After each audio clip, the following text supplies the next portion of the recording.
Morning. We are just inviting everyone into the webinar, so I'll just hold off a minute or so just to make sure that everybody's in.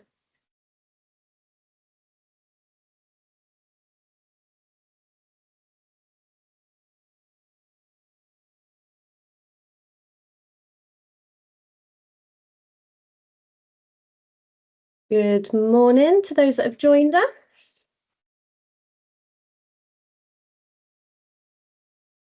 Right, I think that is mostly everyone in for now. So let's get started. Good morning and welcome to today's webinar. Thank you for joining us. I'm pleased to say that we actually reached capacity for this webinar. So we had 1,000-person capacity and we reached numbers. So that's fantastic. My name's Laura Joyner. I'm a European advisor at UKRO. I've recently joined the team and serve as one of the UK national contact points for the ERC. Today's webinar focuses on the ERC Starting Grant and is delivered by UKRO on behalf of the UK national contact point for ERC. I'm pleased to introduce our speaker, Antonino Puglisi, who will be leading today's session. We are also delighted to be joined by ERC Starting Grantee Dr Jane Kershaw, Associate Professor of Archaeology at the University of Oxford. Later in the session, she will share her experience of successfully applying for an ERC Starting Grant. Before we begin, a quick note to let you know that this webinar is being recorded. The recording will be made available on the UKRO YouTube channel shortly after the session, and we will share a link on the UKRO portal. The session will run 10 till 12 and is structured in two parts. The first part will provide an overview of the ERC Starting Grant scheme, including key eligibility criteria on proposal development. We'll also touch briefly on the submission and evaluation process. We'll then have a short break and we'll hand over to Dr. Kershaw, who will talk about her personal experience with the ERC Starting Grant application. We'll then aim to answer as many of your questions as time allows. If you have a question during the session, please use the Q&A function. This will be monitored throughout the session today. Please hold off asking any questions until after the first session. There's lots of valuable information provided in the first session. If we aren't able to respond to all queries during the session, please get in touch afterwards using the shared mailbox. I ask that you can try and generalise your questions. If you have a specific case or question you wish to raise, please contact the mailbox. I'll add the mailbox into the chat function later. A couple of housekeeping reminders. All participants are muted for the duration of the webinar. A recording of the webinar and a version of the slides will be made available on the UKRO portal after the session.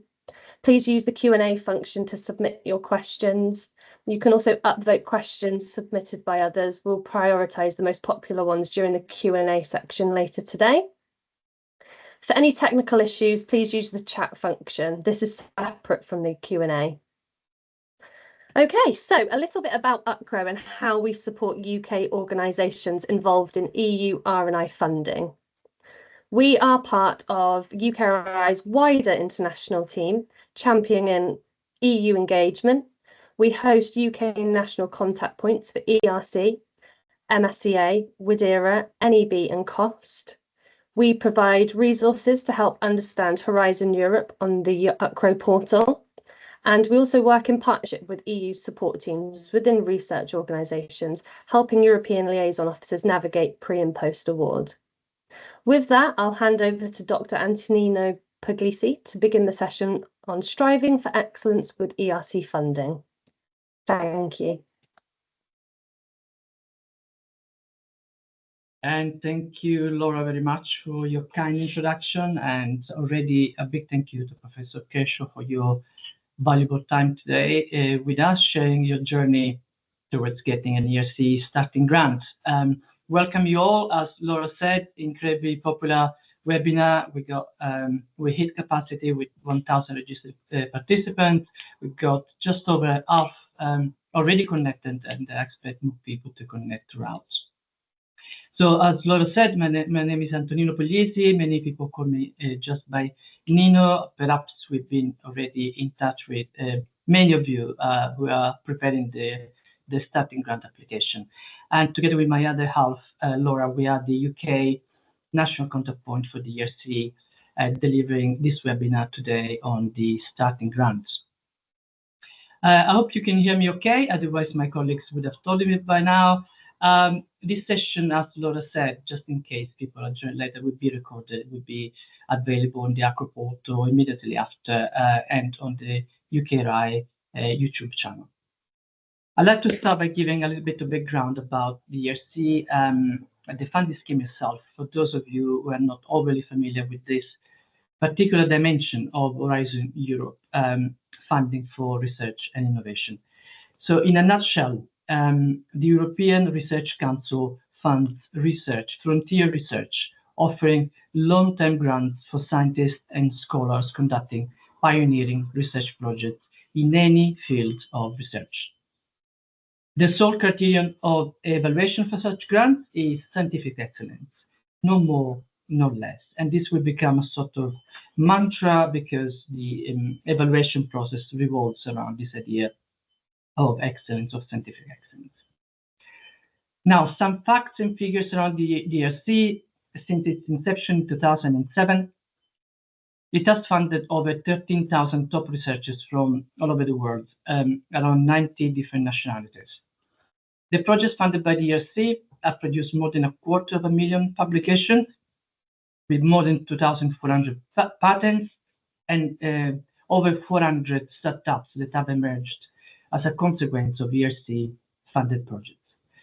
Among its grantees, the ERC counts 12 Nobel Prize winners and several other recipients of highly prestigious international awards. To achieve that, the scheme has a budget of over 16 billion euros to be spent over 7 years. That is from 2021 to 2027. And it represents around 17% of the overall budget of Horizon Europe, with the ERC getting proportionally the most amount of money as of any other dimension of Horizon Europe. So as you can imagine, an incredibly popular and attractive scheme, but also a very competitive one. The funding scheme itself is open to individual researchers from all over the world. We will see that in detail when it comes to eligibility, but in practice, that is regardless your eligibility, it's regardless of your nationality, age, gender, but also your current employment and contract status, particularly for starting grant. Just to get that at the start, you don't need to have a permanent position to apply for ERC starting grant. However, you your host institution, the host institution you apply with, has to be established in one of the EU member states or associate country to Horizon Europe, like the UK is now. You and your team have to work in Europe, but that is not a full-time requirement. There are conditions around how much time you need to spend in Europe and on the grant that I will touch upon in a moment. In an ERC grant, your research can cover any field of research. That's very important to understand. It's completely bottom-up. There are no restrictions in terms of your area of scholarship.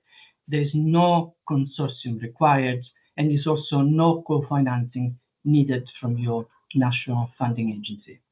Just convince the ERC about the excellence, again, of both yourself as the applicant and your ambitious pioneering research proposal.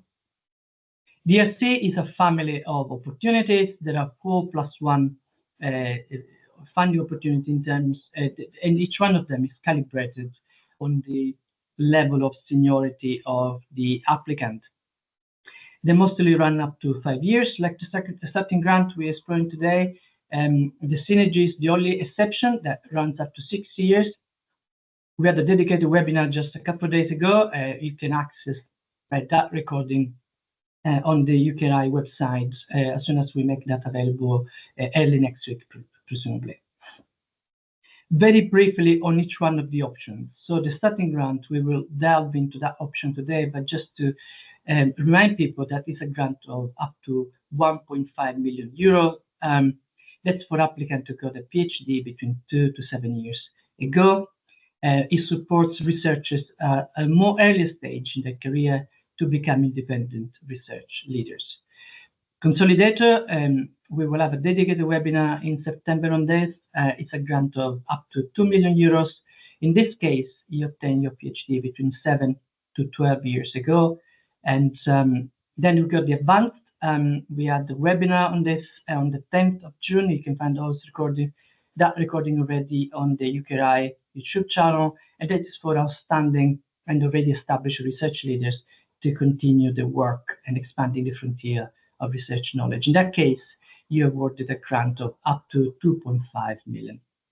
And then for the Synergy Grant, which is the largest of them all, is up to 10 million euros, together with up to 4 other researchers, you tackle research problems so ambitious that it could not be addressed by an individual researchers of the teams working alone. As I said, we dedicated a special webinar to that only a couple of days ago. But just to remind the essential features, that runs up to 6 years, like the other frontier grants that are 5 years, like a starting grant. In that particular case, one host institution can be outside Europe, and your proposal is evaluated in an additional step, but that's specific to Synergy. Then at the bottom, you see something else called a proof of concept. If you are already in possession of any of the above 4 frontier grants, you can apply for that lump sum of money, which is 150,000 euros, to support ERC grantees to bridge the gap between their research ideas and the potential social and economical dimension of the innovation project. Right, some of you might be aware already that there are some changes on the horizon for 2027. And just to preempt your questions, for those who have already been made aware, that will be changes in the eligibility windows that I will not touch on that particular aspect because it does not apply to the 2026 work program that we are discussing today. I'd rather concentrate on the changes that are concern the upcoming grants, and they regard specifically the change in the proposal structure, but also some changes in the extension of the eligibility criteria for extension of that eligibility window. Just a word to advertise upcoming webinar on the consolidated grant. If you realize that you're not eligible for the starting grant, for instance, we've got already a date and a guest speaker for the 23rd of September, a special webinar dedicated to the consolidated grant, and Laura is going to put that in a link for registration in the chat. Just a sec.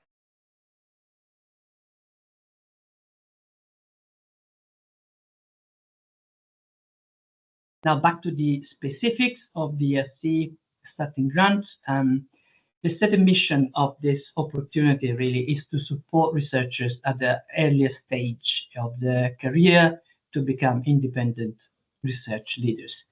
As I said, the starting grant is up to 1.5 million euros and is awarded to individuals who got the PhD between 7 to 12 years ago. As I said, proposals, but also the profile of the applicant are evaluated on the sole criterion of scientific excellence.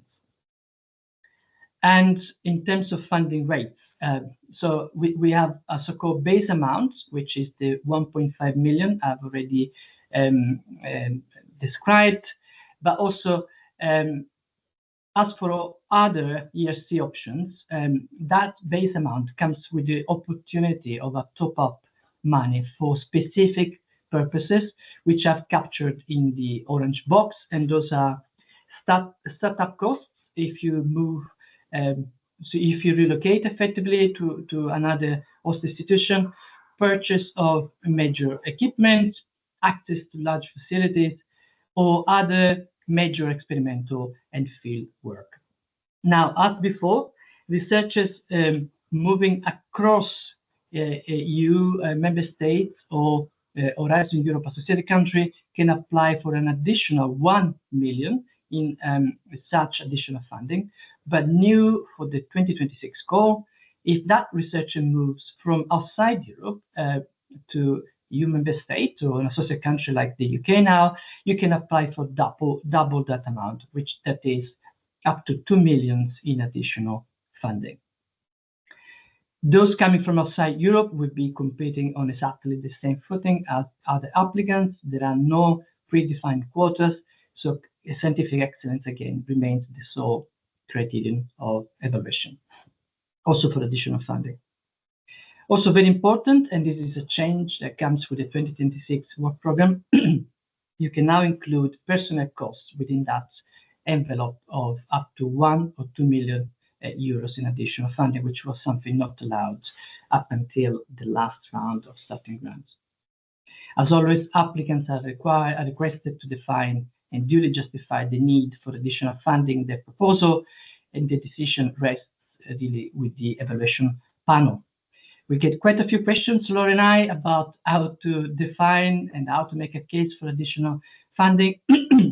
It is fair to say that is down to your ability to persuade reviewers about the necessity to include such additional funding in light or in the context, let's say, of the overall project. So our advice is essentially to include everything you really need for your the implementation of your project in your base amount, and then be very articulate and very skilled in articulating and persuade the reviewers about the necessity of those additional funding. Now, going back to the starting grants, in terms of timeline, the call opened on the 9th of July and will close on the 22nd. It will close on the 14th of October 2025. That is a 5 p.m. Brussels time, Central European time. Something to note already is that from the 9th of July to the 14th of October, you don't have a huge amount of time to put together your proposal last minute. So that's because ERC proposals are quite complex in their nature, as we will see when it comes to the proposal development. So they do not lend themselves to last minute speculative application. Also, there are a number of resubmission restrictions, which I will describe later in my presentation. But essentially, if you don't score high enough, you will be stopped for a time to resubmit your proposal to the upcoming calls. So our advice is to be strategic as to when to apply, and that, of course, is in light of when you obtained also your PhD and how that fits with your eligibility window. In the third bubble there, in the red one, you can see two dates on the calendar, and that's because the ERC has a system of a single submission but a double-step evaluation. That's very important to remember. We'll go back to that when it comes to evaluation. And then if you are successful all the way through, you are expected to sign your grant agreement in December 2026. So that is to give you a sense of the expected timeline for the ERC Starting Grant, also to manage your expectation in terms of the time scale involved for such grants. For the 2026 Starting Grant, it is expected to fund 450 grants with a budget for the 2026 work program established of 705 million euros just for the starting grant. Now, let's have a look at the eligibility criteria. Just give me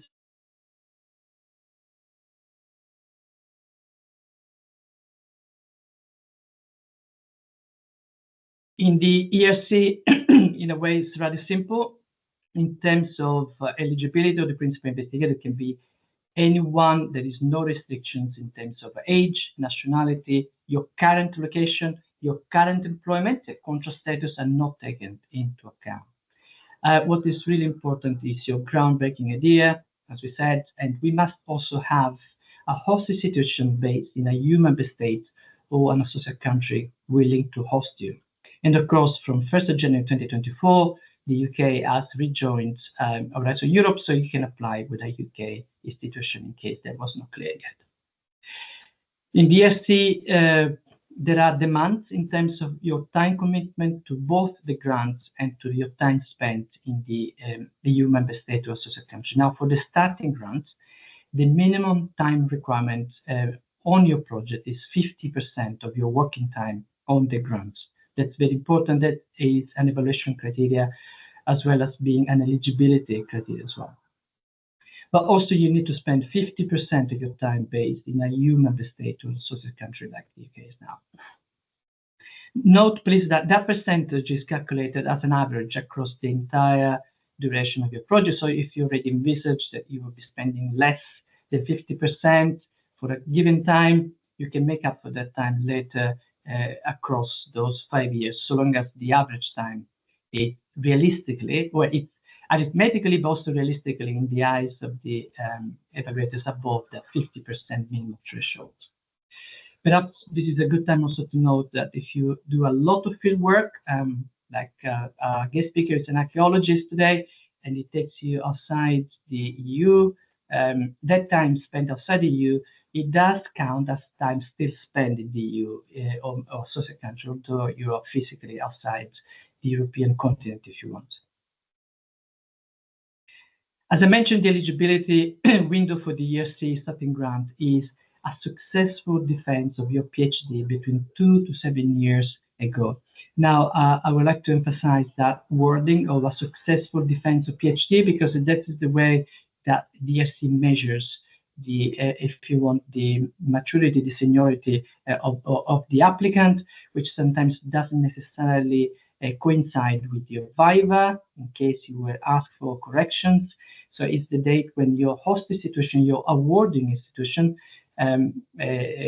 considers your PhD to be successful. So you will need eventually a declaration by an official declaration by your host institution, your award institution, about your successful defense of PhD. So the reference date for that calculation is not the deadline for the call, but it's always the 1st of January of the work program, not the deadline. So it's the 1st of January 2026, because we are in the 2026 work program for this particular call, although we are in the calendar year 2025. I know that it's a bit confusing, but that means in practice, to spell it out for you, that you are eligible to apply for the starting grant if you are successfully defended your PhD between the 1st of January 2019 and the 31st of December 2023.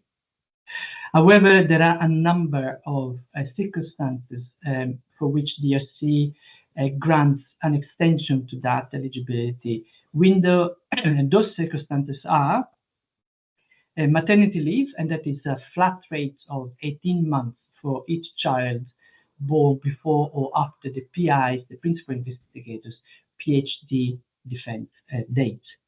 Then we have paternity or parental leave, and that is for the documented amount of paternity or parental leave, or combined between the two, taken for each child born before or after the PI's PhD defense date. Now, please note that the ERC with the 2026 work program has expanded that definition of paternity to parental to also include adoption, for instance. So that's a novelty of the 2026 work program.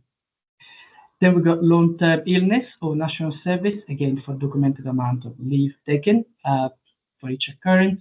Disability, that also something that was introduced last year in 2025, that is corresponding to the reduced amount of working time.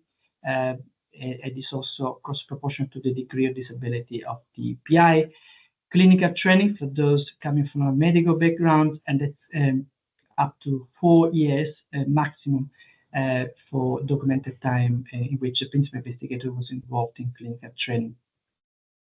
Major disasters since 2025 as well, that is for documented time that PIs have been unable to work resulting from major disasters also caused by humans as well as by nature. Seeking asylum, that was already in place the years before, and the novelty for the 2026 work program, the ERC has introduced gender-based violence or any other form of violence, and that is new with this new work program. And it's again needs to be documented, also taking into account, the confidentiality of such circumstances. Please do refer to the information for applicants, which Laura very kindly is going to put in the chat, because in the information for applicants, all those circumstances will be spelled out in terms of what documentations are needed for any particular circumstance. Also, just a plea to the audience today, please refrain from asking very detailed questions about during the webinar about your particular circumstances. Try, as Laura said, to generalize as much as possible for the sake of keeping this relevant for all attendees. But we remain available on the ERC inbox afterwards as well to help you navigate in case there was not sufficient clarity around this eligibility, extension of eligibility. Now, about your host institution, it can be any type of legal entity, so long as they are established in a EU member state or associate country. And that legal entity, for most cases, as we can imagine for the kind of audience we have today, would be a university or research institution. But let's not forget that for DRC, applicants can also come from the private sectors, but also from other public bodies, NGOs, so long as they are a registered legal entity based in a member state or associate country. The host institution needs to have the necessary infrastructures and capacity in place to allow the PI to independently carry out the research, and they must not constrain the PI to institutions if you want research strategy. Crucially, the PI has the right, if they wish so, to transfer the grant to another institution throughout the life span of the ERC grant. In general terms, what the ERC says is that the host institution must engage. That's a very general term to say it must allow really the PI to conduct the research independently. And interesting enough, the PI does not, the host institution is not assessed, is not evaluated during the evaluation process. The only thing the host institution really needs to submit through the PI is a signed letter of commitment, which, as I will explain later on, is part of the bundle of documents that you download as templates, and the host institution has to sign just to reassure the evaluators that you are pre-agreed with them about the ERC being carried out at the institution. Now, about team members, that's a very central concept idea in the ERC. In theory, you do need to have team members, but for most grants, you have other researchers working alongside you, if you want, under you. I will explain that in a moment. And those individuals will provide scientific additional intellectual value to your project. What is really important for these types of grants, for ERC grants, is that PI must remain at all times the central figure in the project. Additional team members can be hosted by institutions established anywhere in the world, including outside member state and associate country to Horizon Europe. So if you go collaborators anywhere in the world, you can name them or you can recruit them afterwards as part of your team working on an ERC Starting Grant. As I said, the PI, however, should remain at all times should be seen as the lead person, the sole person sitting in the driving seat, if you want, in the project. In other words, the PI shouldn't have equals within the team. As I mentioned, the PI has the freedom to choose the team members, and those team members can be at any level of seniority. Crucially, they can be also more senior than the principal investigator, so long as you reassure the evaluators that the principal investigator is, so to speak, in charge of the project. However, as for anything in Horizon Europe, at the budget stage, you need to duly justify why you've chosen those individuals, why you're going to pay them as much, and what they will be doing in your project. I've already hinted at this, but you can name already individuals at the proposal stage if you've got a particular person in mind who is very promising or who is particularly suited to carry out a particular part of your project. But if you don't have those people in mind, you can generically say you'll be hiring X number of postdocs or PhDs, and then you will need to go through a fair and transparent recruitment process afterwards. As for PIs, team members, there are no restrictions for team members in terms of age, nationality, country or residence. As I said, they can remain based anywhere in the world. So to recap, PI must be based in a EU member state, so a country. There is that time commitment minimum 50% on the project, 50% in the EU member state or a country. Team members, you can have different team members, but they can be based anywhere in the world. Hope that is clear in terms of eligibility of you as the applicant and your team members. Now let's turn now into to develop how to develop your proposal. And essentially, your application journey is broken down in 3 parts. You got a part A, a B1, and a B2, and then on top of those 3 chunks, you also have the opportunity to upload annexes that I will describe in a moment. But just to already point out that that's the bit where you upload your host institution sign letter that I've just referred to. So part A is the administrative part and is completely online, and you work on that part in the funding and tenders portal, which you should be familiar with. If you are not already creating an account, that's something I will invite you to do so later on in my presentation. Then for B1 and B2, you have templates that you download from your submission space on the funding and tender portal. You fill them out with your proposal. You convert them into a PDF file and it uploads in the submission still on the funding and tender portal. In the annexes, here you have the opportunity to support all documents that are necessary to your eligibility checks, like your PhD certificate. That's the document that your awarding institution should give you, clearly stating the date of successful defense of your PhD. Then, if you got if you want eligible to any of the extensions on that eligibility window, that's the place where you should upload also your documentation to extend your eligibility window.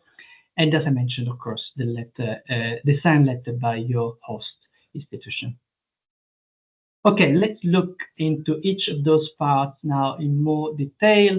This is what part A looks like in the submission service in the funding and tenders portal when you're doing your application. As you will see, your ERC grant will have an acronym that is an identifier. Effectively, it says ERC. It gives you details about the work program. We're referring to the 2026 work program, and it gives you detail, of course, about the fact you applied to a starting grant. In this part, you give general information. You give information about the participants, that's you and your team members. You spell out your budget up to 1.5 million. You give information about additional funding if you're requesting any. You give details about ethics and security and some other questions. Very briefly now on each of those parts. In general information, you should give details about your, of course, your title, the title of your project, the acronym. And I challenge you to find an acronym that has not been chosen in Horizon Europe so far. So you need to be very creative there. You need to give information about the duration of your project, just to remind you that the project lasts up to 5 years, but you don't have to ask necessarily for the full duration. You give information about your abstract. Also, very important at this stage, you give information about which panel you want to submit your proposal. And that you need to refer to the information for applicants that by now Laura would have shared on the chat.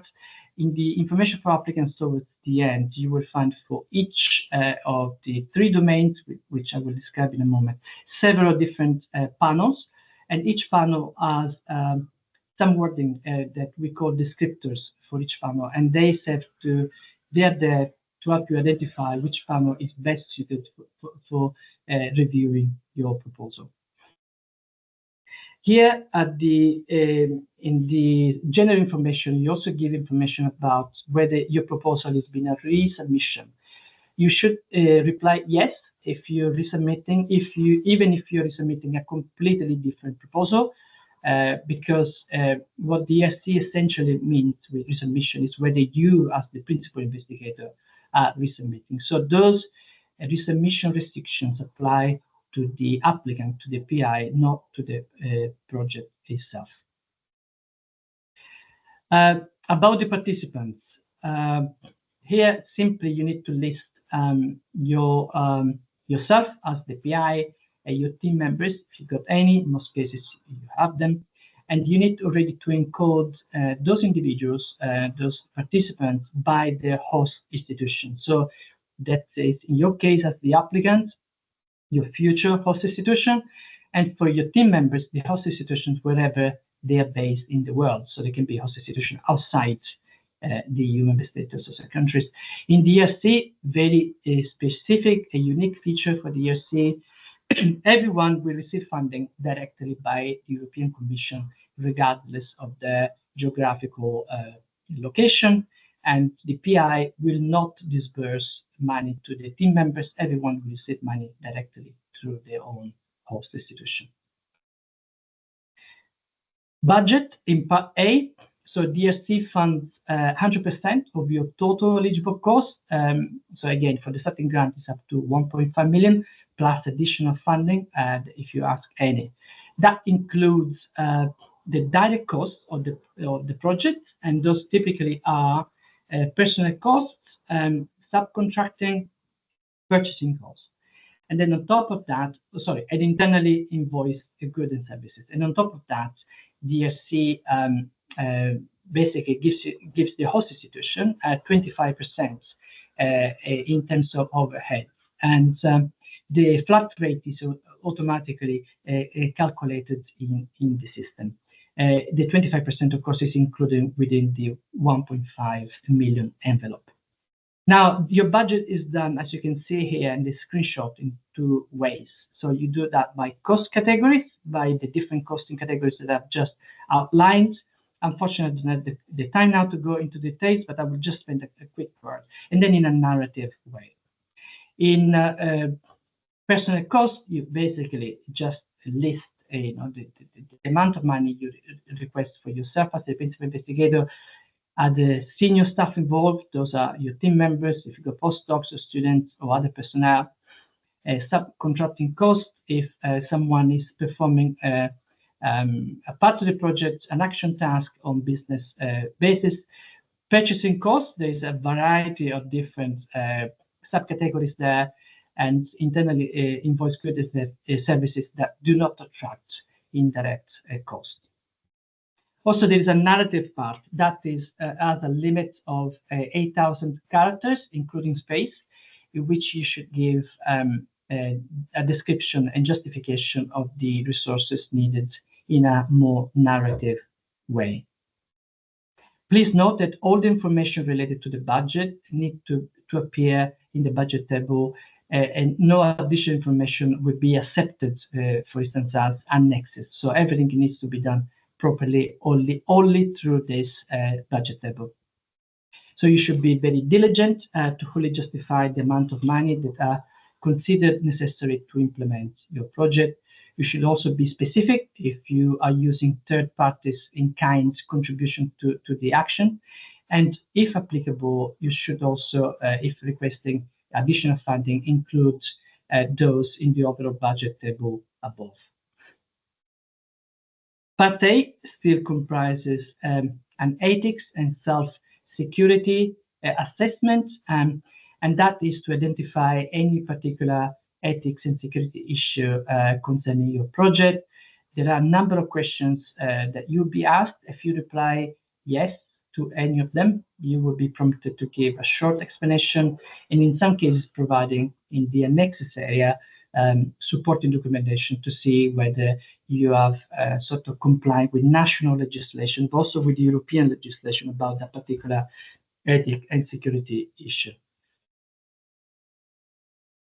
Laura very kindly will put a link in the chat about how to complete your ethic self-assessment, which is quite a comprehensive document prepared by the ERC. Finally, still part A, that's for other questions. Here you'll be asked again about your PhD reference date, if you're requesting extension to your eligibility window. And here you need really to spell out your work commitment. And I remind you, you need two typologies of time commitment. One is your time commitment to work on the project, which is minimum 50% in the starting grant. And the other one is your minimum time commitment to work in the EU member state or social country, which is 50%, and that is across all ERC options. Interesting enough, at this point, in other question, you can also list, I think it's up to 3 reviewers that you wish to be excluded from your evaluation process, in case you've got some people you don't want to review your proposal. So let's now delve into your scientific proposal as such. And as I mentioned, that is composed of 2 parts. And you will need to give information on your proposal through 2 different templates, B1 and B2, and they ask slightly different things. So I will try to explain to the best of my capacity. Your B1 comprises the so-called part 1, which was previously known as extended synopsis. The terminology has slightly changed with the 2026 work program, plus your CV track record. Whereas in part 2, that contains effectively the second part, which is called now part 2 of your scientific proposal, and that should give a sense of the implementation of your project. But let's focus more in detail about your scientific proposal itself now.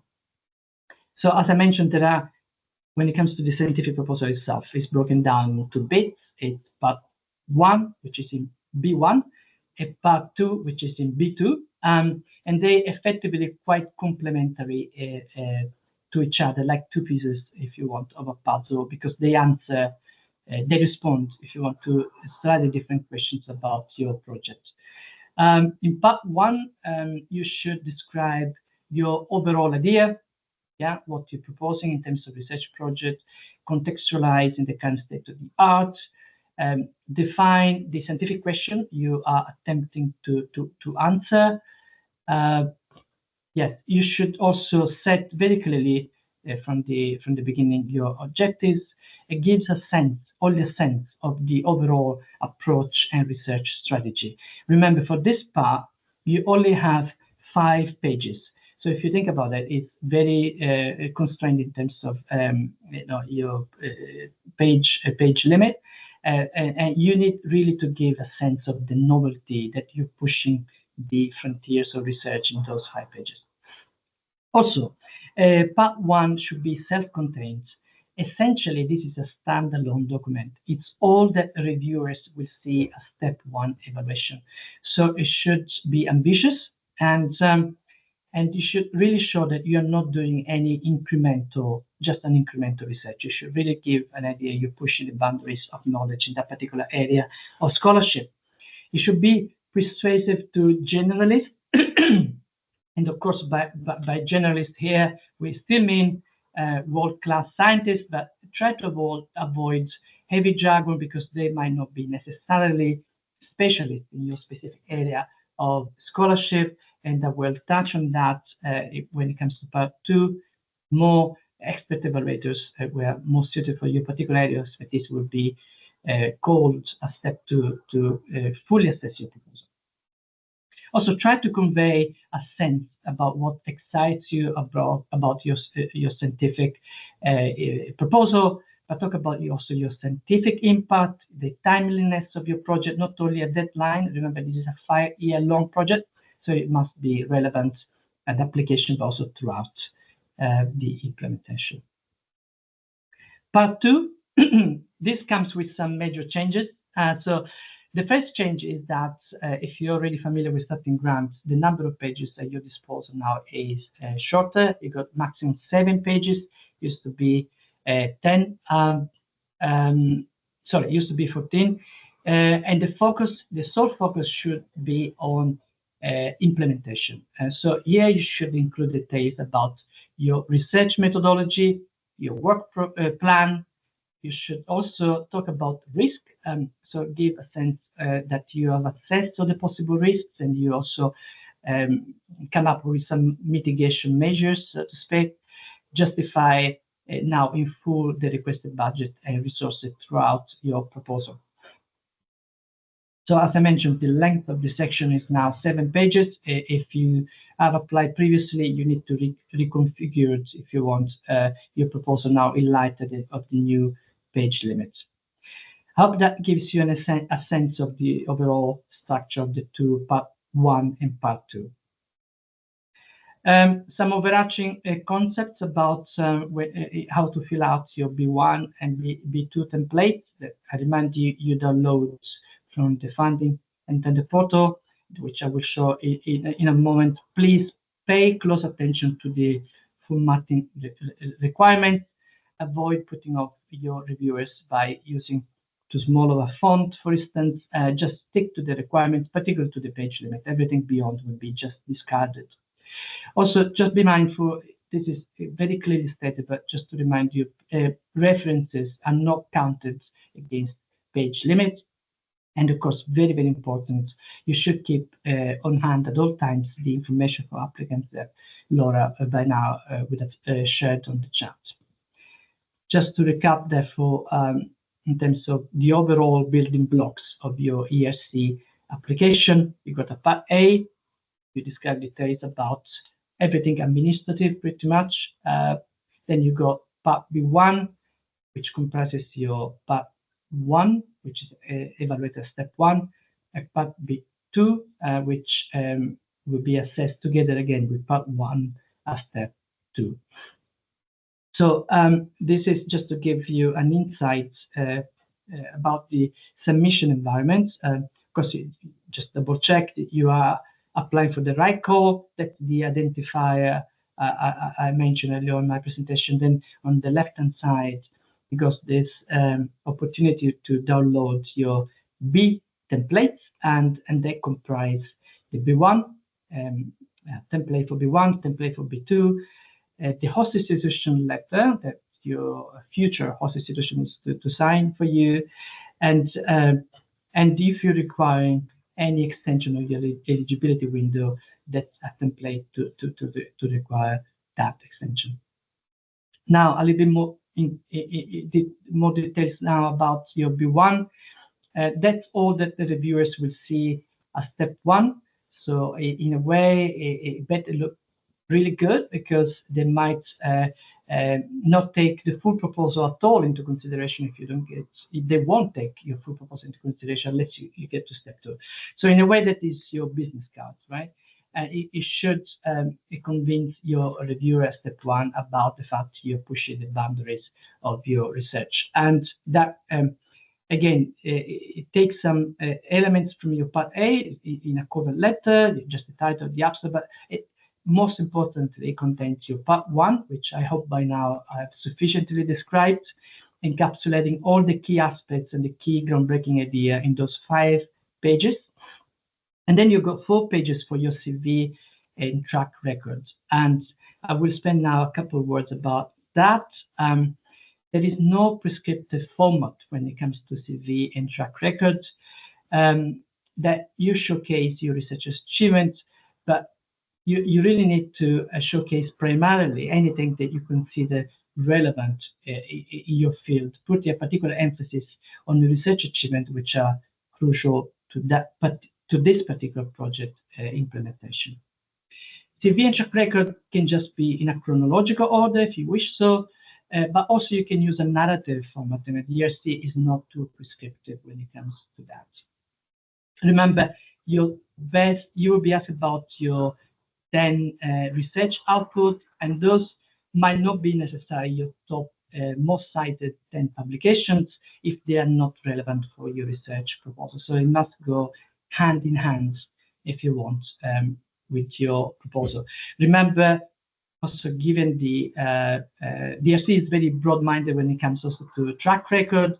If you come from a particular area of scholarship where perhaps publishing is not as frequent or as common as in other areas, you can evidence those 10 outputs also in different ways, like detailing prices or art exhibitions or anything that you think is relevant to make a case about you being an excellent person to implement your project. And also, if you have had career breaks or unconventional career paths, just not be afraid, do not hide them, try to explain those in a way that makes sense to reviewers, because DRC would be very accepting of career path which fall, let's say, outside the formal metrics of scientific assessment that usually is used. Now, your B2, just take a sip of water.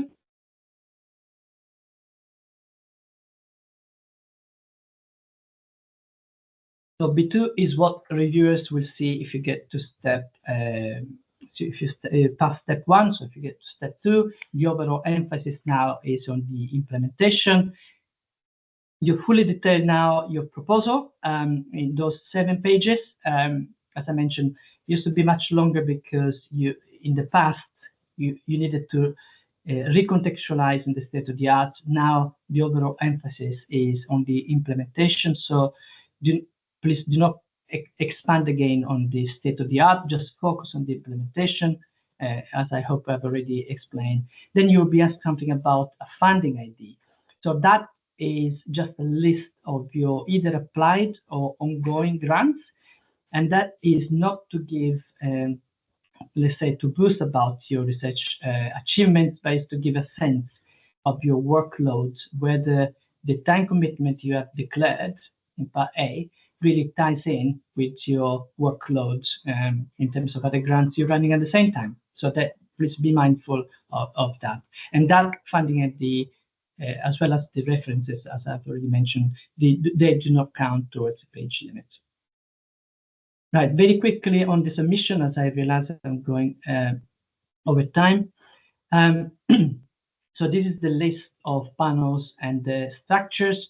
Your proposal would be evaluated by one of those panels. They are organized in 3 broad thematic areas, called also domains: physical sciences and engineering, life sciences, social science, and humanities. So you pick one of those panels with the acronym according to the descriptors that are defined in the information for applicant. And you submit in one of those panels.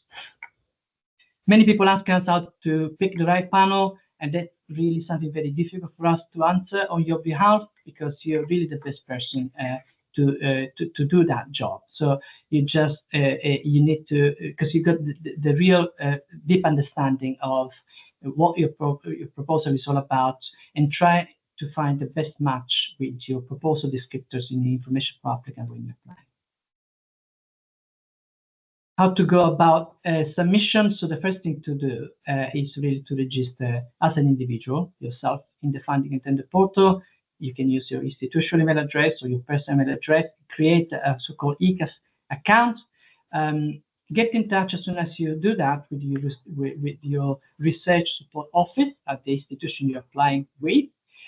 That's not only because you can find very often a lot of support locally with your host institution, but also because they will be notified as soon as you initiate a proposal. So it's good that you make yourself known.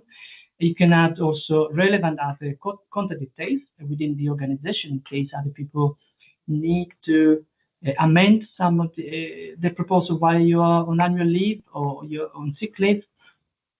And now something very important, you will see also later on, you will be presented with a submit button. So do not be scared by that. You can submit your proposal at any step throughout your proposal development, if you want, that works effectively as a save as button, and everything will be collected only at deadline. So do not be afraid to press the click button. Again, keep the information for applicant, very informative document. And then if you're stuck, you can always contact Laura or myself. So that's what the submission environment looks like. Once again, so just double check that you got the right acronym there, you identify you're submitting the right place. The edit form is where you fill out your part A, or the administrative part, which I've already described. Then here is where you download your templates. And this part here is to upload your part B1 that I've already described, part B2, your host support letter, your PhD certificate based on eligibility criteria, and any additional documents like ethical support, ethical assessment, so documentation in support of your ethical assessment, or documents in support of your extension eligibility criteria will also be uploaded here. Then on the left corner, you can find an IT help desk to help you in case you get stuck on anything IT that's not to support your application as such. About the evaluation, very briefly. So at the first thing to evaluate the process again is a single submission. So you should submit everything B1 and B2 by deadline, but it's a two-step evaluation. After call deadline, so that's after the 14th. That's after the 14th of October. Your full proposal goes into two parallel streams, work streams if you want. One checks on your eligibility and checks, ethical checks, and the other one is the proper scientific evaluation. And we concentrate only on the scientific evaluation here. At some point in February, the panel members will evaluate only your B1, which comprises your part 1 of the evaluator of the proposal. The peer reviewer is handled by 28 peer reviewers in the evaluation panel, covering all fields of science, engineering, according to the panels you submitted. Your particular proposal will be evaluated according to the decision you've made in terms of panel descriptors in part A. Remember, the feasibility is no longer assessed as step 1, so you should really concentrate in your part 1 in part B1 about pushing the frontier of knowledge. Now, a novelty that has come out already in 2025, the names of the panel chair will be made available before the call deadline, whereas the names of the panel member will be published after the call deadline and before step 1 evaluation, but under no circumstances you should contact those evaluators. That's only for transparency from the ERC side. Step 2, well, if you made to this step, congratulations, and that's where your full proposal will be evaluated, and that's again by the panel members, but they will call in at this point. Those guys with a star, those are external reviewers.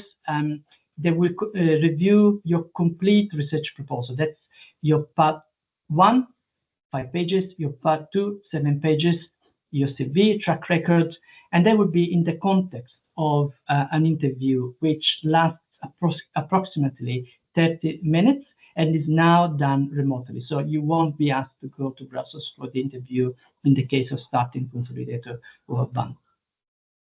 Each panel decides on the precise format of those interviews, so the number of slides, for instance. So there are sort of general guidelines, but then you need to follow specifically what you're told by the panel chair if you're invited to interview. Applicants who pass to step 2 do not receive any evaluation report for step 1, so just be mindful of that. Now, if you score well enough, again another A, I will go into that in a moment, you are recommended for funding if sufficient funding are available. you should sign your grant agreement typically within 6 months from that. Sorry, you should start your grant agreement, start your project within 6 months from that signature. And now about the evaluation as such. So at step 1, all the evaluators will see again is your B1, which is your 5 pages part 1, your CV and track record. The emphasis should be on the groundbreaking nature of your proposal, so no emphasis on the feasibility. At step 2, your evaluators will focus more now on the implementation. So essentially how you're going to deliver what you promised in your part B1.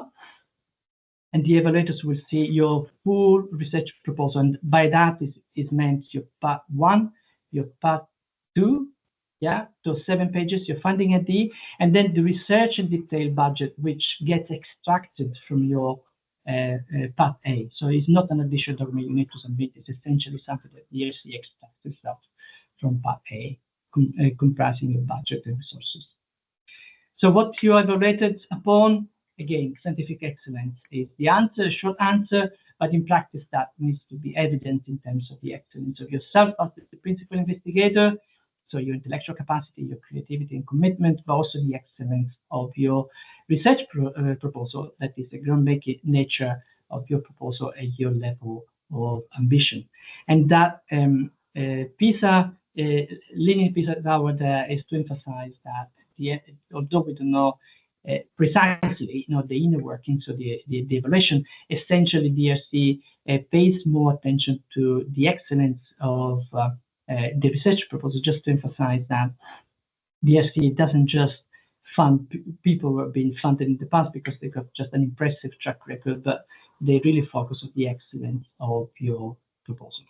So these are a set of questions that you should ask yourself about how to evaluate yourself and your proposal. But essentially, when it comes to your research proposal, does it address an important scientific question, and does it really push the frontier of knowledge? And also step 2, are you talking about your research methodology, working regimen to a level that is appropriate to really implement what you promised? And also, you're talking about time scale, the resources in an adequate way. Those questions you can find in the information for applicants, so I won't spend too much time on them. But when it comes to yourself, you should really demonstrate your ability to conduct groundbreaking research. You should really provide evidence of your creative and original thinking, and also that you have the scientific expertise and the capacities to successfully execute the project. Now, finally, about evaluation. The evaluation outcomes come with a catch in a sense, because according to the way you evaluate it, you might be stopped for a time to resubmit. So essentially, you need to score an A all the way through to be considered for funding. If you score, in practice now, if you score a B or a C at step 1, you are stopped for 1 year in the case of B, or 2 years in the case of C. If you got an A at step 2, then at step 2 you again given either an A, and if you get an A, you're recommended for funding. But if you get a B, you are not subject to any restrictions in terms of the submission. So if anything is not clear on that, we can discuss in the Q&A. So finally, some other points to consider, and these are sort of overarching features of Horizon Europe. So you should be mindful that the ERC, being an integral part of Horizon Europe, complies with open science principles. So be mindful of that. The Commission, as the European Commission, has set up a specific published platform for Marie Curie and ERC grantees, which is called Open Research Europe, which is currently delivered by F1000, and that essentially allows you to publish for free any outcome of ERC or other Horizon Europe research project.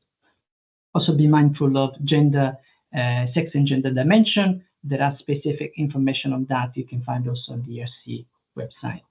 Finally, we thought Laura would give you a list of your toolbox really, about resources The ERC website, it's a treasure trove of great resources. So go to that. They have recently activated also a WhatsApp channel if you are into the kind of things. Otherwise, there are very comprehensive on YouTube, very comprehensive ERC classes that you might want to watch. Of course, two essential readings are the ERC work program for 2026, which Laura is going to put in the chat, and also information on applicants, which we have referenced several times throughout this presentation. Also, you will find the link to the course for proposal itself, if you don't have that yet. And then if you are curious about the legal and financial framework of everything grants in Europe, you can find a link to the model grant agreement, which is quite comprehensive in terms of everything grants in Europe. Finally, contact details. Primarily, we tend to answer via email, so that's the functional email address. So please contact us if you don't find the information you're looking for in the information for applicants, which is already quite comprehensive. You can also subscribe to our ERC newsletter for any follow-up on upcoming opportunities, also upcoming webinars. So for me now, it remains only to wish you best of luck with your research proposal. And we look forward to being in touch with further support we can offer. Also, we look forward to hearing from Professor Kershaw about lived experience in getting an ERC Starting Grant. So what I suggest now is that we take a comfort break. So perhaps we can reconvene at maybe at 11:20. We take 12 minutes break, and so we can also have the time to answer your questions on the chat. And see you then at 11:20. Thank you again for listening.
Welcome, Professor Kershaw.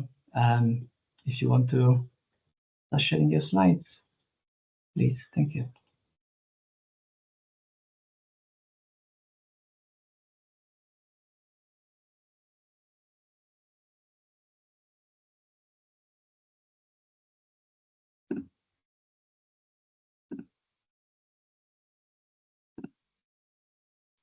Great. That's perfect. Thank you so much.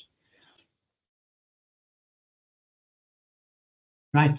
Okay. It's 11:20. So welcome back, everyone. I hope the first part of the presentation was not too heavy. So we're delighted now to have Professor Jane Kershaw, Associate Professor of Archaeology at Oxford University, and she will be sharing with us her experience on getting an ERC Starting Grant. So the floor is yours, Professor Kershaw. Super, thank you very much, and please let me know, Antonino, if something goes wrong, you can't see my slides or whatever, as I'm in presentation mode now, so I can't see you. That's great. Thank you. Yeah, thanks everybody for joining. I'm an associate professor in archaeology at Oxford, and I had an ERC grant that ran from 2019 to 2024. So it's only just come to an end. So I thought I could tell you a little bit about my pathway into an ERC grant, and the reasons why you should apply and the impact it can have on your career, and also give some application advice, both for the B1 and B2 forms, but also for the interview that you will have as well. And an ERC grant, it's not a light undertaking. It's quite a big thing to decide to do, and it's definitely a time commitment, and you need to apply at the right stage in your career for that. So as for myself, I completed my PhD in archaeology in 2010, but as is common with a lot of British PhDs, it wasn't examined until 2011. So actually that gave me a bit of extra time, because the time span for the starting grant is from when your PhD was examined and awarded, not when it was submitted. So normally there's like a good 6 months, right, between you submitting it and being examined on it. And after the PhD, I held a number of independent fellowships from things like the British Academy and Leverhulme, as well as some Oxford-based ones, and that they were really essential. I had something like 7 or 8 years of continuous fellowship funding, which was brilliant for allowing me to get some publications under my belt, to build a reputation in my field, and to develop some sort of subject expertise as well. I was lucky to do that. They're very competitive. I think the British system certainly is that once you get one, you're more likely to get the other, and it rewards well a small number of individuals. It's not a system that I agree with, but it's one that I have benefited from. And at the same time as holding these fellowships, I also had 2 children. And the ERC is incredibly generous with its maternity leave from a British standard. So it will give you 18 months maternity leave, regardless of how long you actually took. In the UK, it's pretty rare to take more than 12 months. So you're getting a sort of extra 6 months on top of that. So I had 3 extra years on top of the 2 to 7 year time frame that the starting grant comes with, and that's very deliberate. They really want to encourage women to apply for this scheme, and so they have a very generous leave policy. For paternity leave, you get what you took. If you can document that you took paternity leave of 2 weeks, then you'll get those 2 weeks, but you don't get anything extra at the moment. So that took me all of those sort of fellowships, that extra maternity leave gave me until 2016. And this was a really terrible year to apply, because it was the Brexit year. And I felt really, I had this idea that I wanted to do something with Viking Age silver, which is what I had done my fellowships on, because I'm an archaeologist of the Viking Age principally. But I hadn't quite worked out what was it with silver I wanted to do. You know, I knew it couldn't just be a typological or an artifact study, because that was too similar to my previous fellowships. But I also felt like I really had to apply this year because of Brexit. And it wasn't clear to anyone at the time whether ERC would still be open to me in the next year. And I also had a baby that year. So I had a 2-year-old and a baby. And I was trying to apply for this pretty heavy grant.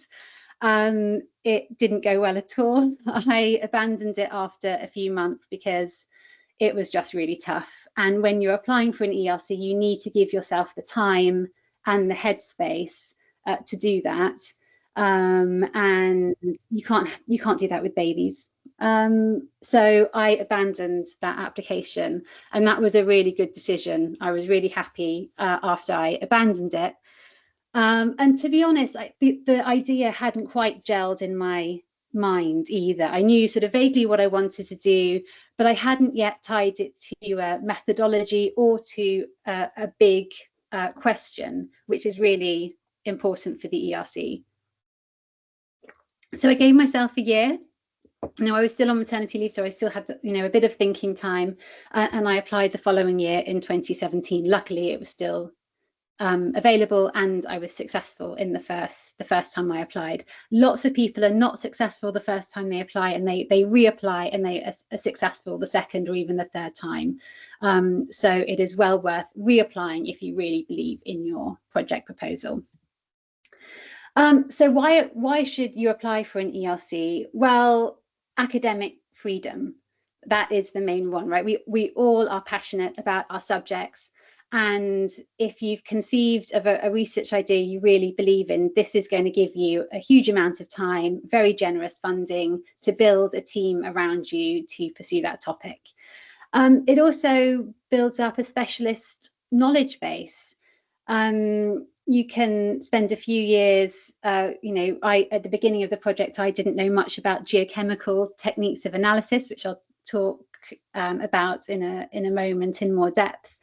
But it has allowed me to gain that because it's such a long project. It's longer than a PhD, and think about how far you developed doing your PhD. So it really is wonderful from the amount of time that it gives you.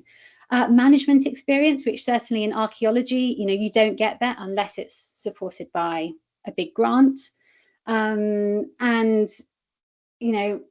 as I said, you get one thing, you're much more likely to get the next thing. So getting an ERC grant also makes you more likely, I think, to be successful with other sources of funding. So in the UK, there's a big correlation between getting an ERC grant and getting the Philip Leverhulme Prize, which tends to roll around every 5 years, which goes across the different subjects and will roll around. But certainly for archaeology, the people that got the ERC were also the people that got the Philip Leverhulme Prize. So I'm not saying it's a good thing, but it certainly reward breeds more reward. It won't get you a permanent job necessarily. It certainly didn't get me a permanent job. Until a few months ago, I was actually on the verge of leaving academia because I hadn't been successful in getting a permanent position. That was partly because I didn't want to move out of the country, and there aren't very many archaeology departments in this country, and I didn't really want to move from London either. And my university made it clear that they weren't going to be giving everybody who got an ERC grant a job, because a lot of people in my department get ERCs. And so I was going to leave. And it was only because the department received a very generous private donation that a position for me was made available right at the last minute. And actually, it's quite common now that, 10 or 15 years ago, it might have led to a permanent position, but that's not the case anymore. You might have better luck. Lots of people will get a ERC grant and then move to another institution that will offer them a permanent position. You know, universities in the Netherlands tend to be quite hungry for ERCs. Some Scandinavian countries can be quite hungry for them. And if you're mobile and you're happy to move, then that's a very good option. You do have to be quite careful. Sometimes they will sort of invite you to move to their institution and give you a permanent position, but they'll want a chunk of that money in return. So it might impact on your grant and what it might impact on the staff you wanted to hire or some of your research plans or something like that. But there can be deals to be done if you're mobile. So in terms of what should an ERC project be, there are other sources of funding. If you're, straight out of a PhD, for instance, and you've had a traditional career route where you've done undergraduate, master's, PhD, is this really the right grant for you to be applying for? There are other postdoc positions that allow you to get some publications under your belt to build up a trusted reputation, which would probably be better suited to you. I do think a lot of people who are successful tend to be at the later stage of the range of years. So for the starting grant, if it's 2 to 7 years, going to be extended to 10, then it's people who are more at the 7-year mark, 6, 7, 8, 9, 10-year mark that will be more successful because they've had longer in the field to develop an idea of where they can enter the field to cause most disruption, to make most of a difference. People can assess their work. It's very difficult to assess the excellence of somebody who's only just got their PhD, and that's part of the assessment of the ERC process. So you tend to be later on with some experience under your belt. But the main thing is that the research question needs to be big and ambitious and not incremental.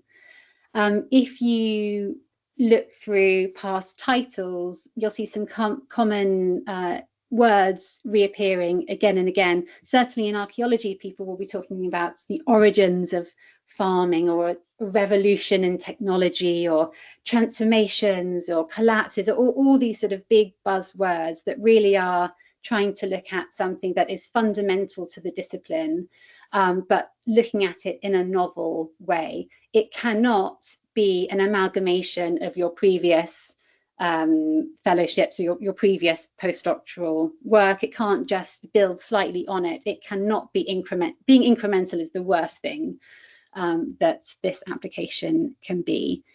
You need to have clear sky between what you've done before and what you are planning on doing in future.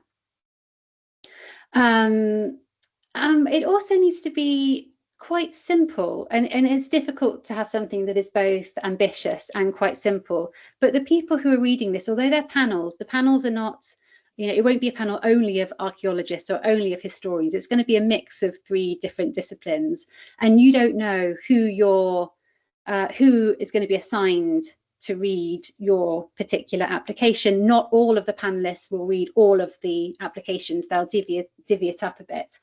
And you can't really prejudge who's going to be reading yours. So it needs to be easy to read and accessible, and not full of jargonistic terms or abbreviations that aren't clearly explained.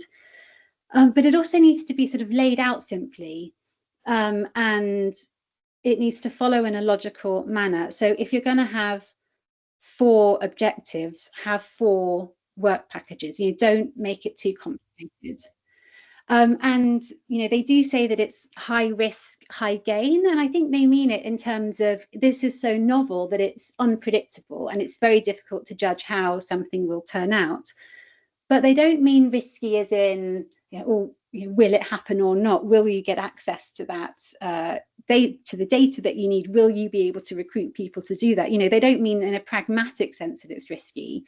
And I think they also don't mean that there's a chance there'll be nothing resulting from your project. It might not prove your hypothesis to be correct, but nonetheless, there are going to be some results that are going to be interesting in a different way.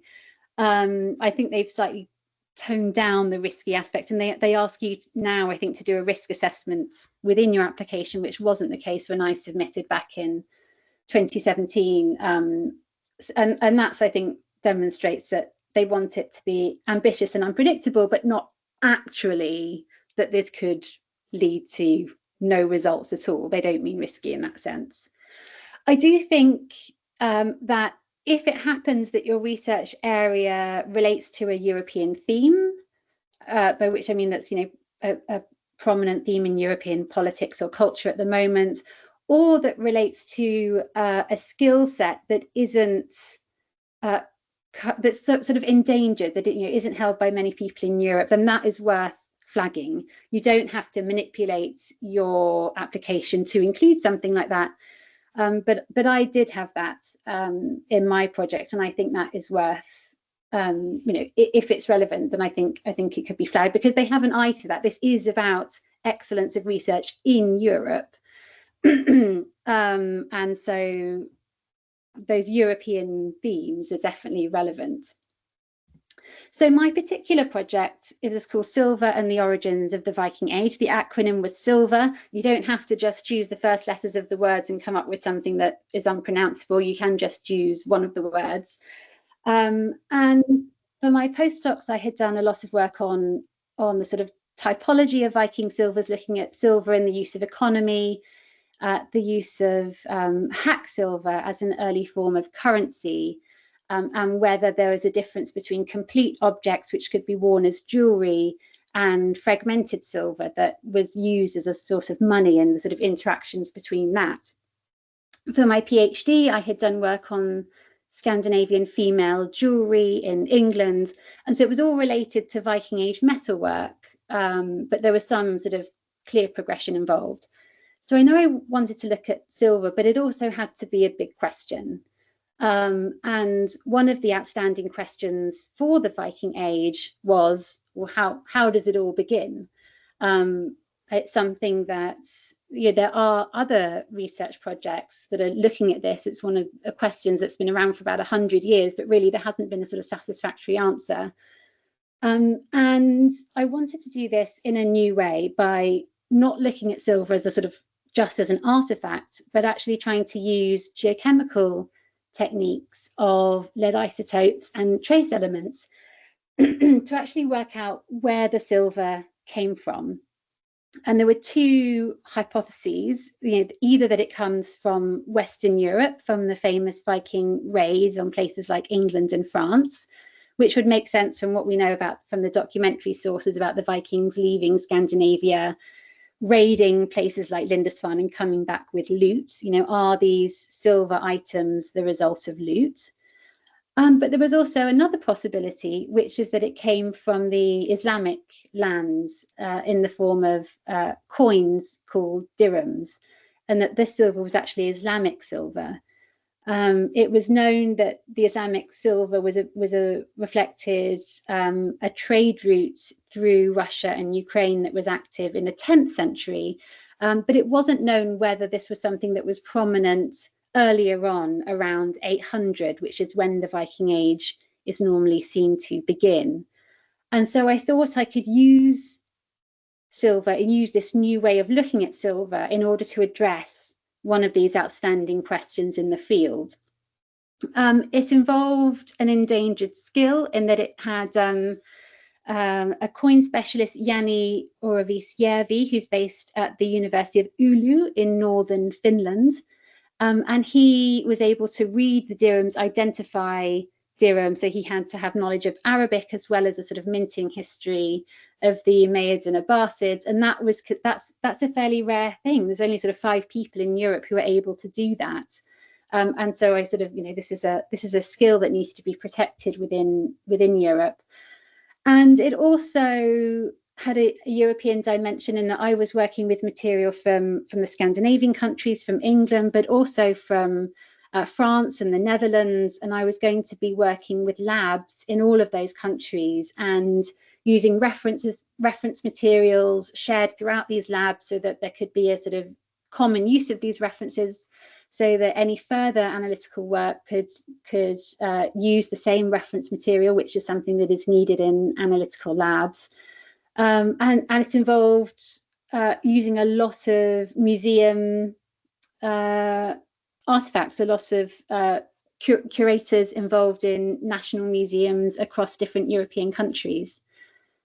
So that was all part of it as well. So that involved me. I actually had quite a small research team. It was myself, a postdoc in charge of the sort of analytical aspects, Dr. Stephen Merkel, and Yanni Oravisiavi looking at the coins. I didn't have a lot of PhD students. I didn't have any. Partly that's because the budget required a large amount to be spent on the actual lab work. And also because I wanted to employ people who would be able to write and to get, to generate output fairly quickly. And the larger and more junior your research team, the more management is required from you. And I just decided that I'd rather sort of get things out there and not spend as much time on the management side. And it's just a personal decision. Yeah, and so that came to an end. We had I think 3 or 4 sort of big publications out of it in what would be considered the leading journal of the field. And if outputs are still ongoing, I have yet to write up the monograph that I promised, and of course now my postdocs have left, so now that's a job for me to do. We had COVID for the first couple of years of the project, which didn't really affect us at the time because we had plenty of lab results we could be getting on with, but it has had a knock-end effect towards the tail end of the project and the writing up stage. But luckily now that I have a full academic position, I can still pursue that. So I'm very happy with the way that the project itself went. And now Yanni has a good job in Finland. Stephen Merkel is looking for one. So as you do these projects, you're interested not only in your own position, but in the outcomes for your team members. And that's a sort of indication of development in your career stage, and that you're more concerned for your postdocs in a way. Okay, so the application itself, and I think it's changed since I did it. So I don't want to give too much sort of technical advice, but I do think the most useful thing that you can do is to read as many applications, past applications, as you can. Read successful ones, but also read the unsuccessful ones. Your university should have on record previous applications that they should be prepared to share with you. Please don't ask me for mine because there are almost 500 people on here and I can't respond to all of you. And also it's out of date now. It wouldn't be the right source of content. But it is very useful for getting a sense of the scale that is required, the work that is involved.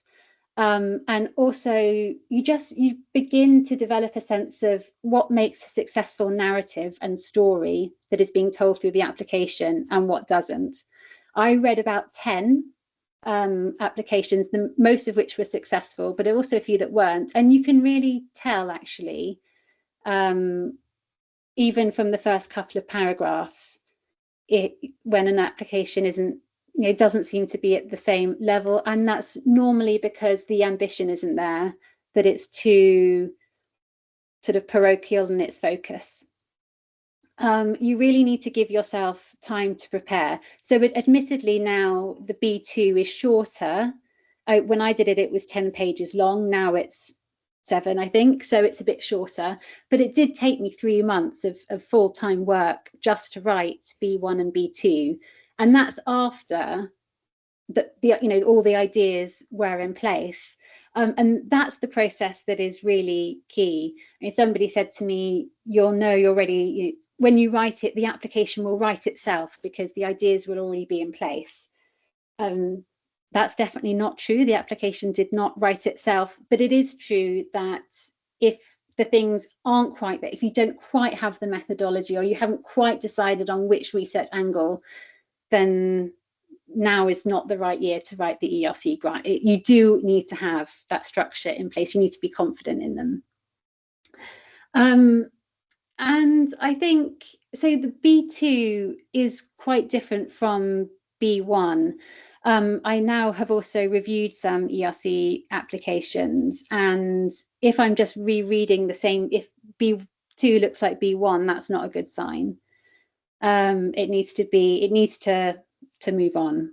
And I think there's now the content actually should be quite different, whereas that distinction wasn't as clear when I was writing mine back in 2017. And I think it's really difficult to assess yourself and to say that you're a groundbreaking researcher. I mean, that's very uncomfortable, I think, especially for British people. And if you don't want to do that, then ask a colleague what they think, how they would describe your research. I actually did this not for the ERC grant, but for a different application. And actually the colleague had something really clear to say that was obvious to him, but was not obvious to me at all. And I found it really useful. He said, oh, well, your research sits at the boundaries of this and this. And I was like, oh, I hadn't actually thought of it in those ways. But yeah, that's a nice angle that I could use. So often considerate colleagues are much better placed to judge where your research sits than you are yourself. So there are nonetheless ways to demonstrate impact, and this is, I think, particularly important for the CV aspect. So it goes beyond just listing your publications. Everyone's going to have a lot of publications. So are they on reading lists, for instance? Can you point to your publications actually being read by undergraduates at other universities? Has your PhD been used as a model for other PhDs? Has somebody used the same method that you have and applied it to a different subject area? Has somebody countered your PhD with new research, which is also having an impact in a different way? Did your research sort of define a field that has then been taken forward and developed further? I think it's really useful. This was something that I saw on other ERC grants, was that people quoted from other scholars who had assessed their grants or reviewed their previous publications in print. So you can say, so-and-so said, Kershaw's work was a great use of the blah, blah, blah, blah, blah. And I think if you can directly quote from other people, that's really helpful, because it's showing that you're having an impact on the field and you don't have to take your own word for it. You can refer to these other people. So that's when things like having publications that have been reviewed and having previous grant applications for which you've had feedback, even if you weren't successful in getting that grant, you can still take those feedback sentences and incorporate them to demonstrate impact and reputation. Yes, other things on this slide. So I guess there's the risk aspect. So I had a couple of things in my proposal that showed that I was trying to really mitigate the pragmatic risks. So I said I had all the permissions in place, which I had. So I said I've got permission from these curators to analyze this material. Some of the analysis I did was destructive in that I was ablating material that then couldn't be replaced. That's something that you're not just allowed to do. You have to go through a process of getting that permission. And that could have been, it was possible that somebody just said, no, you're not allowed to do that. So I got that permission ahead of time. And I said that I had letters of permission in place, which I did. And I also had a pilot study that I had done of a hoard from North Yorkshire, where we had done the analysis thanks to a NERC grant. And I had those results, and I could say, look, these results are preliminary, and they actually show quite a lot of Islamic silver that's present in this hoard from North Yorkshire. And if this plays out across a larger scale, then we could be looking at some really interesting patterns. And so I included that case study within my application, both in B1 and B2. And I think that's quite helpful for demonstrating a proof of principle. The application is quite long. Don't just think, okay, I'll just fill the pages with lots of bibliography, which I have seen before. It's long because they require a lengthy, detailed methodology section from you, budget from you. You know, it's there for the content of your grant. Yes, the bibliography has to, you know, be up to date and everything, but don't have like 4 pages of bibliography, which I have seen. And then the interview itself, if you're invited for the interview, you'll be aware that the panels alternate every year. So if you want to see who will be on your panel, you can look at the composition from 2 years ago. The panel is there and they will ask challenging questions. That's their job. They ought to have read your application. Of course, in these things, many of them haven't. And really, the questions are going to come from the expert reviewers who have extensively reviewed and have been paid to review your application. And so the panelists will have in front of them the feedback from those reviews. My own application had 10 external reviews, which I thought was a lot. One of them was really negative. A couple of them were sort of moderate, and then the rest was positive. So they don't all need to be, you know, overwhelmingly positive.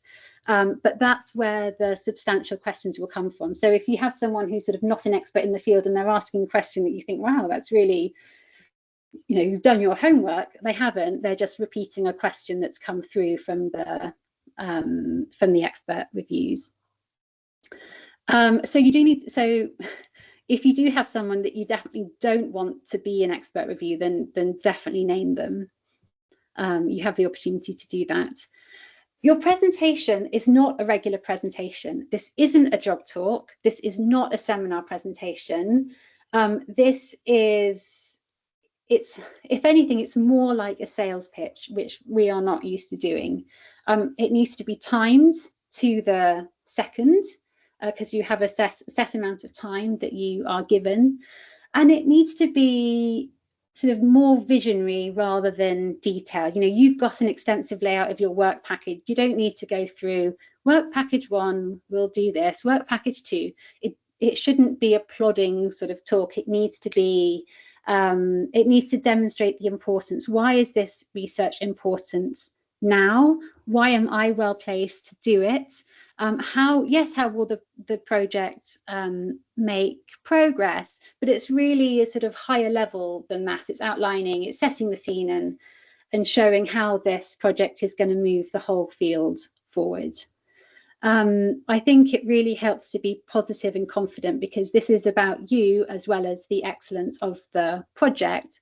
And that might not come naturally, and that's fine, but you'll have to fake it if it doesn't, because I think it really does make a difference. I think it's fine to fake it, because not every, you know, if we're academics and probably most of us are slightly more introverted than extroverted, but I think being extroverted for these 10 minutes can make all the difference. And I think that's all I have. So I'll stop sharing. Well, thank you, Professor Kershaw. That was really comprehensive. I'm very happy that we had the chance to hear from you. We have time for a few questions, right, Georgina? We do. So we've got 8 minutes, and while I just let you have some water, take a breath, I think a virtual round of applause is in order, because those were 2 absolutely stellar presentations, and we have had so many questions throughout that show such a high level of engagement in this audience. And so thanks to you speakers and to everybody on the call as well. So what we'll do now is we'll try to address some of the most pertinent questions that have come up. We have far too many to address in the time that we've got available, but as we've said, please write into us if we don't manage to get to something. All right, so I shall kick off and just ask, so we've got a very popular question here that's been upvoted. Sorry. So in your opinion, given the changes, would you recommend reiterating the objectives and/or including further details on the state of the art? For example, that perhaps are too technical or niche for the B1 audience, but are more useful for the B2 expert evaluators. Should you put that in the B2, or should these aspects now only be in the B1? So we've had quite a few questions around the sort of the B1, B2. So some clarity on that, please. Yeah, that's a fair question, because things have changed since Professor Kershaw application. So our understanding is that you do not need to contextualize your research in the state-of-the-art again in B2. That's the reason why they are shortening it to only 7 pages now. Just to reiterate that reviewers will also see B1 as step 2. So basically, all your state-of-the-art will be in front of their eyes through B1 anyway. So if you want just to light touch on the state-of-the-art and because you feel it makes sense in your B2, do so, but do not spend too much time and space because they will have B1 in front of their eyes as step 2 anyway.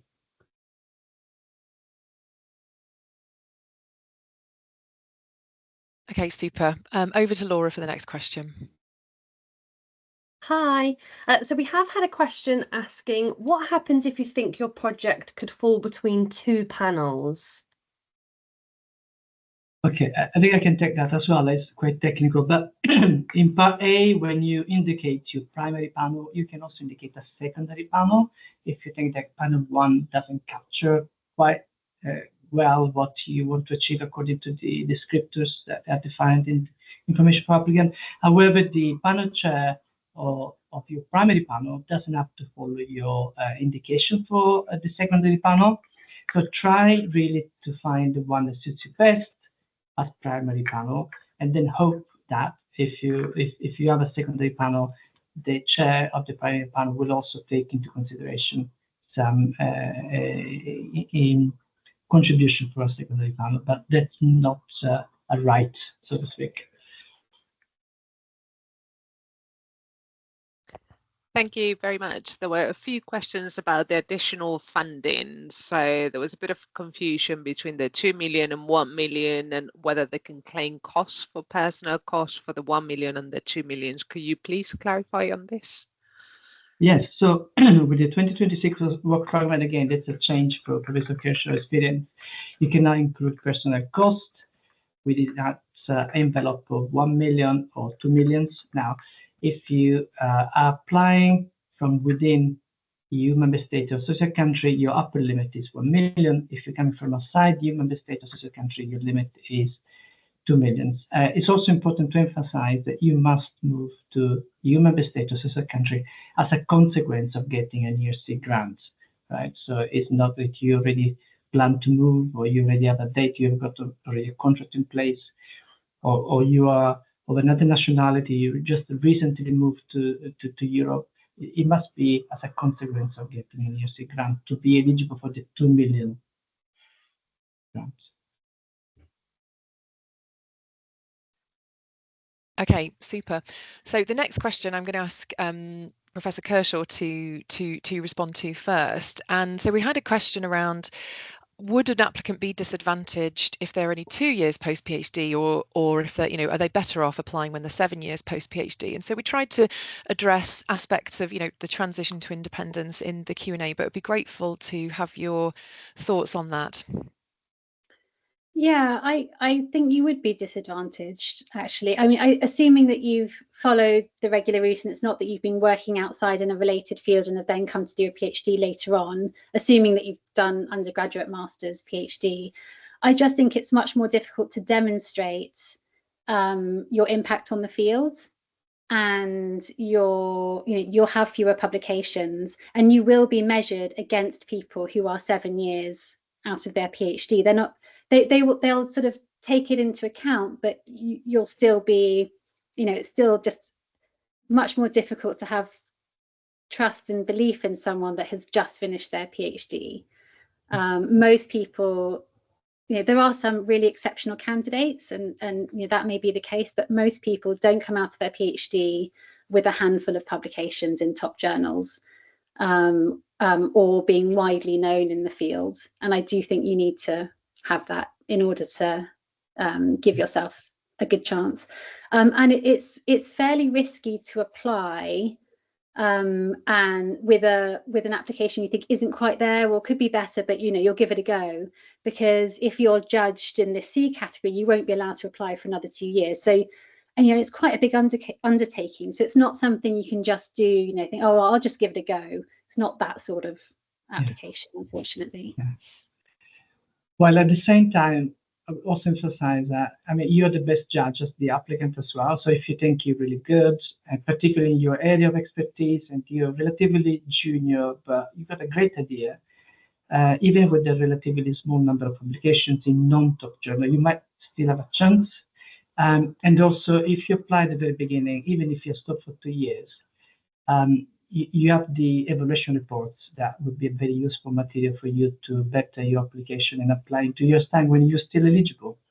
I think there's also change of attitude from the ERC side to the extent that in 2027 there won't be a minimum of 2 years after PhD. Now they will go from 0 to 10. So that's also to capture the more junior population of the potential applicants. So if you think you're really good enough, try. You can only be stopped for 2 years and you get the feedback. That would be my other take on it. Yeah, there's a lot of nuance in that one, definitely. Right, we are actually at time, but I think it would be great if we could have one more question, which we've got on our high priority list. So over to Laura, and then we can close. Brilliant, thank you. Okay, so someone's asked a question and they were quite interested in the point made by Dr. Kershaw regarding the mapping onto common European themes. So they've asked, will that give the application an edge, or can a proposal not reference European themes and still be funded? It can absolutely not reference European themes and still be funded. And, many people, it would just be completely irrelevant to what they're doing. And that's fine. It's just that if it was relevant and you hadn't necessarily thought of it from that angle, it's worth sort of promoting that within the application. So I hadn't initially thought of it from that angle at all, because I mentioned the Viking Age and Scandinavia. But then actually it was pointed out to me, oh, well, you can think about the Vikings of the impact of modern Europe, and languages and countries are sort of shaped by that activity. And that's actually what I led with in the application. So I think if it is naturally there, you can enhance it. But many applications is, something could be to do with China and only about China, and that's absolutely fine. It can still be funded. Yes, totally second that. And that what makes the ERC great. If we can also emphasize that once again, that is completely bottom up. We don't really need to align with any predefined political priorities or policy priorities. So yeah, thanks also to the ERC to maintain that feature of independence and bottom up nature. And I think that takes us to the end of this fantastic webinar. Thanks again, Professor Kershaw, and good luck with your research and future plans. And thank you, my colleagues, for working behind the scenes and posing the questions. And of course, all of you for your attention today. And Laura and I remain available on the functioning box for any further questions. Have a good rest of the day. Thank you.